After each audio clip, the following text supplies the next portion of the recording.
Premiazione 200 rana esordienti a maschi. Terzo e bronzo per l'Acquapolis Alvise Zanon.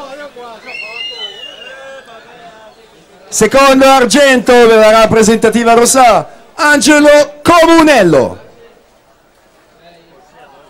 E primo e medaglia d'oro con il nuovo primato del meeting 2:47,51 per lo stile libero Francesco Visentini. Serie 8, ottava serie, 100 stile esordienti maschi, corsia 2,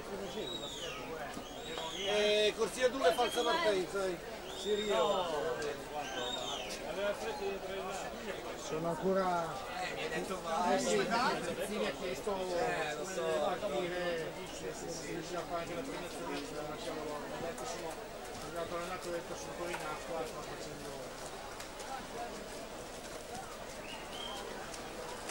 Alessandro Barato 1:07,60 si aggiudica la ottava serie.